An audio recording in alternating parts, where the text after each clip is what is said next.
Cristina, você escreveu o livro, a gente vai mostrar a capa aqui do livro, João de Deus, o abuso da fé. E a apuração para fazer esse livro começou quando você ainda trabalhava no jornal O Globo, né? Como que começou essa apuração? Como que você chegou nesse caso, Cristina? Conta pra gente. Exatamente, eu trabalhava no jornal O Globo, eu era editora adjunta lá na editoria que cobria direitos humanos, entre outros temas. Então eu fechava o jornal de papel, eu estava nesse bastidor. Quando eu vi o post de uma bailarina holandesa chamada Zahira, que descrevia muito detalhadamente no Facebook, em inglês, a violência que ela tinha sofrido alguns anos antes. Esse post foi compartilhado por um grupo pequeno feminista, também criado por uma jornalista, do qual eu faço parte, chamado Gangue Rosa. Foi assim que eu vi o relato da Zahira, nesse post do Facebook. E eu estava, por acaso, eu estava no jornal, era parte ali da minha ronda de notícias e tudo. As redes sociais fazem parte da nossa, né, como fonte também de pescar pautas. Eu vi o relato da Zahira, já tinha ali hashtag John of God the Abuser, hashtag MeToo, porque a gente estava vindo, era 2018, isso, agosto, começo de setembro de 2018. Então, no ano anterior, se não me engano, o Harvey Weinstein, magnata do cinema americano, tinha sido denunciado pelo New York Times e preso, num movimento muito grande de mulheres que se uniram para falar contra um homem super poderoso. E a Zahira, talvez contaminada por esse movimento que virou mundial, o movimento Me Too, resolveu se expor ali num relato muito detalhado do estupro que ela tinha sofrido na casa de Dom Inácio de Loyola, em Abadiânia. Quando ela expôs a história, ela já estava na Holanda. Estou falando isso porque as mulheres brasileiras tinham muito medo de falar. Então, enfim, eu chamei uma repórter mulher para investigar esse caso. Primeiro, entrevistar a Zahira, a gente não sabia naquele momento, em 2018, o tamanho que o caso ia tomar.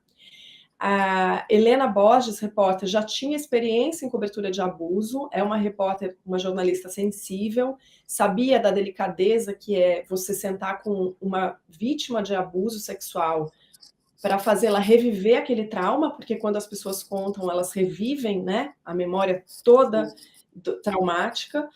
E a Helena começou também a cavar esses comentários, essas mulheres que estavam dizendo: fulana, olha o que eu te disse sobre o João. Então, a Helena começou a cavar, em pouco tempo ela juntou 6 mulheres falando sobre os abusos que elas tinham sofrido na casa de Dom Inácio. Eram mulheres fiéis que tinham ido em busca de uma cura. E os relatos mostravam um modus operandi muito claro, muito parecido. O que ele fazia, né, que ele puxava, escolhia, entre aspas, escolhia para ele as mulheres que estavam na fila de cura. Na casa de Dom Inácio, você fica numa corrente coletiva de meditação, porque ainda está aberta a casa, numa corrente coletiva de meditação. Quando o João estava lá presente, ele sentava na sua poltrona, ali numa espécie de trono, você ficava em fila para, durante alguns segundos, ele te dar uma receita, que seria a receita da Passiflora, que era vendida na casa. Para algumas dessas pessoas que ele rapidamente abençoava, entre aspas, ele dizia: vá ver o médium João no fim dos trabalhos. E aí, no fim dos trabalhos, é quando a corrente de meditação termina, as pessoas, a maioria mulheres, iam para a fila do aposento privativo que ele tinha dentro da própria casa de Dom Inácio. Então, quando a pessoa entrava sozinha, a mulher entrava sozinha, ele trancava a porta, e então ele abusava dessas mulheres, dizendo que aquilo era um trabalho necessário para a cura. Isso ficou muito claro lá já no início da apuração. O que ainda não estava claro era o tamanho que o caso ia tomar. Gente, essa é uma história escabrosa, assim, né? Porque se trata não só de abuso sexual, que já seria escabroso, mas, assim, de abusar de pessoas que estão ali numa condição já muito difícil, né? Que são pessoas que estão passando por algum problema, geralmente, ou problemas de saúde graves, ou, enfim, já estão numa situação, assim, bastante delicada, né? E ainda passam por uma situação dessa. É uma história realmente que é até difícil, né, da gente conversar sobre ela sendo mulher, né, Cristina? E você foi a primeira pessoa a falar de João de Deus. Aliás, João de Deus era idolatrado ali naquela região, né? Como que, de repente, ele está sendo tratado como abusador, como criminoso, né? Antes disso, Qual que era a fama dele lá na cidade de Abadiânia? Conta um pouquinho pra gente. Então, até para a própria imprensa, né, Mariane, a gente cobria, o João estava com os holofotes virados para ele, porque ele era, então, o maior médium, era uma celebridade gigantesca, tratado como um curador, como um deus. Bom, ele se auto-intitulou João de Deus. Havia fotos dele, há ainda fotos dele espalhadas pela casa de Dom Inácio, ao lado da foto de Jesus Cristo. Então, esse endeusamento era também, eu acho, uma maneira de impor o silêncio a essas vítimas, que ficavam muito intimidadas e assustadas, né? E você, além do mais, entrou sozinha, você não sabe que você é parte de uma rede de abuso. Agora, isso, a imagem de maneira geral, no Brasil e no exterior, porque o João foi entrevistado até pela Oprah Winfrey, que é a maior comunicadora do mundo, né, a americana. E agora, quando eu fui fazer o livro, só anos depois eu fui perceber isso, na cidade de Abadiânia, as pessoas já sabiam que o João abusava dessas mulheres. Muitas pessoas sabiam. E elas me disseram isso tranquilamente, quando eu fui fazer a pesquisa para o livro. Inclusive, um homem me disse, dando o nome dele para publicação, em on, como a gente diz, que eles faziam apostas, ali ficavam na frente da casa de Dom Inácio, chegava um ônibus do Sul, que era boa parte da origem dos alvos do João, a maior parte das vítimas tem um padrão, né? Ele pegava mulheres brancas, estuprava, violentava mulheres brancas em sua maioria, loiras em geral, mas também morenas, mas assim, ele tinha um padrão e muitas mulheres do Sul estavam encaixadas nesse padrão. Então chegava um ônibus do Sul, homens ali do outro lado da rua ficavam olhando quem descia e apostando de quantas o João ia abusar. Então, não é que ninguém na cidade sabia. Só que o João era o motor econômico de Abadiânia. Então, as pessoas tinham, além de ter medo dele, porque ele andava armado, o segurança pessoal dele era um policial militar. Então, as pessoas tinham muito medo de falar e também tinham, algumas, medo dele ser preso e a cidade ruir economicamente. Então, muita gente ficou sem emprego, ficou sem nenhuma renda depois que o João foi preso. Sim, Cristina, e relembra pra gente qual foi a pena dele? Quanto tempo ele ficou preso? Qual foi exatamente a pena dele? Então, o João Teixeira de Faria já tem mais de 15 denúncias contra ele, porque o Ministério Público recebeu mais de 300 mulheres, 320, que só oficialmente registraram, dando os nomes ali, né, para o acesso do João Teixeira de Faria, apesar de ter medo, mulheres que ainda moram no Brasil, em vários estados, inclusive em Goiás, o estado onde o João também mora. Então, quer dizer, mesmo com esse medo, essa fragilidade, 320 mulheres foram lá denunciar abusos cometidos durante mais de 40 anos, dos anos 70 até 2018, quando ele foi preso. É uma extensão muito longa, então a promotoria estima em mais de 1.000 as mulheres abusadas, já que durante esse tempo muitas mulheres podem não ter ido em 2018 denunciar, por várias razões, entre elas não se lembrar, não querer não se lembrar, porque o abuso a gente não esquece, mas não querer reviver isso, sendo que o crime está prescrito, pode não dar em nada. Mas 320 foram. Então, o Ministério Público agrupou muitas dessas mulheres, a maior parte foi... o crime foi enquadrado como estupro de vulnerável, não só porque tem mulheres de idade, pessoas com deficiência, incapazes de se defender dele, mas também porque essa atmosfera da fé, como você falou antes, da mulher tá indo lá em busca de uma cura com um sujeito considerado Deus, isso também foi visto pelo Ministério Público como uma vulnerabilidade, que é um crime tido como mais grave, com uma pena maior do que o estupro em si. Então, ele tem 15 denúncias pesando contra ele, já foi condenado por 4 ou 5, se não me engano, a mais de 100 anos de prisão. O João Teixeira de Faria, João de Deus, está condenado a mais de 100 anos de prisão. No entanto, preso preventivamente em dezembro de 2018, depois das denúncias virem à tona na imprensa, porque foi assim que a gente conseguiu pará-lo ali, parar a violência sexual dentro da casa de Dom Inácio, só depois que veio à tona na imprensa e que essas mulheres se reuniram e falaram, porque antes disso muitas fizeram boletim de ocorrência que não deram em nada, boletim de ocorrência. Teve uma pessoa que chegou até a justiça, ficou 5 anos com o seu caso tramitando na justiça e o viu ser inocentado, mas em 2018 ele foi preso, em dezembro de 2018. Ficou preso, Mariane, até março de 2020, 15 meses de cadeia, porque aí veio a pandemia, os advogados conseguiram soltá-lo, alegando risco para a saúde. A promotoria ainda entrou com recurso contra a prisão domiciliar, ele está hoje em prisão domiciliar. Esse recurso do Ministério Público contra a prisão domiciliar não foi avaliado até hoje, não foi julgado até hoje, está lá parado. E o João está em casa, com tornozeleira, na casa numa mansão que fica em Anápolis, a cerca de 1 hora da casa de Dom Inácio de Loyola, local da maior parte dos crimes, que segue aberto. A casa Pois nunca é, foi você fechada. falou que segue funcionando. Tem um outro João de Deus lá hoje? Não, as pessoas ainda o idolatram lá, ainda fazem orações coletivas em nome do João também, pedindo a sua inocência, sua soltura. Ele diz que ele é inocente.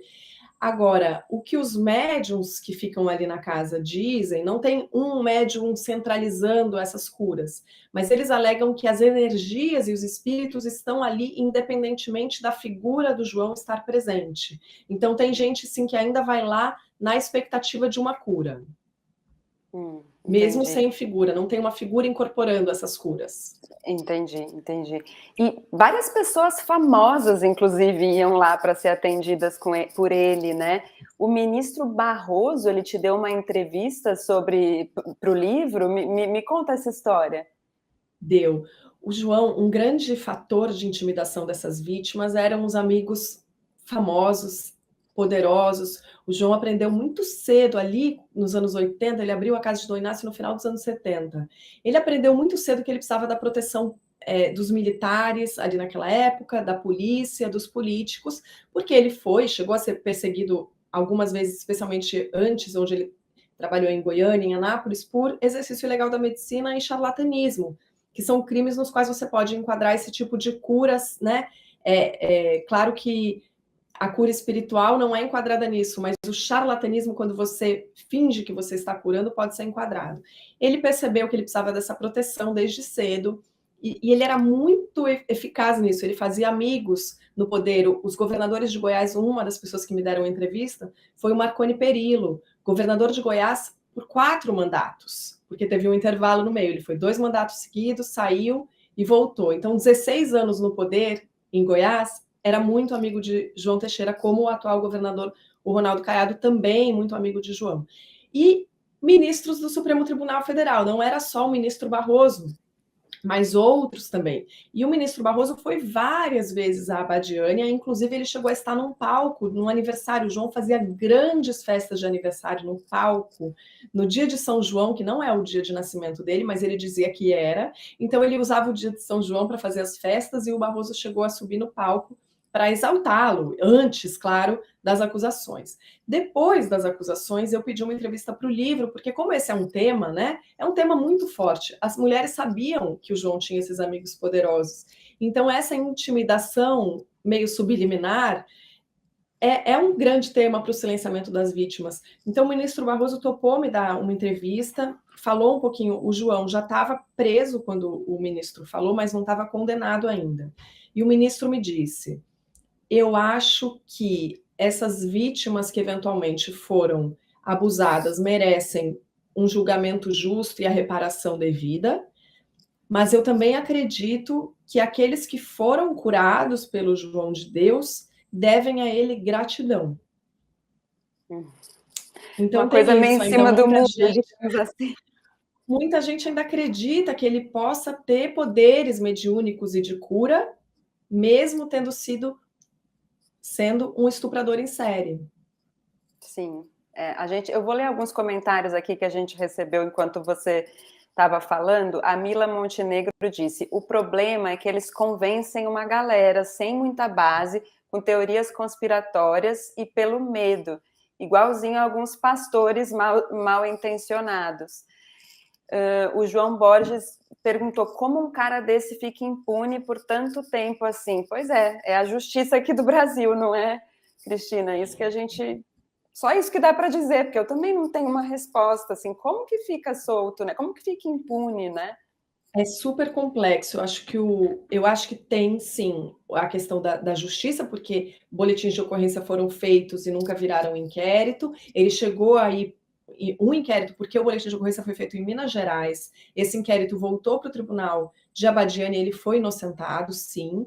Agora, acho que tem outros elementos, acho que tem até o tal do machismo estrutural, que a gente fala, o patriarcado, que é, nesse caso, me parece, há uma banalização do crime contra a mulher.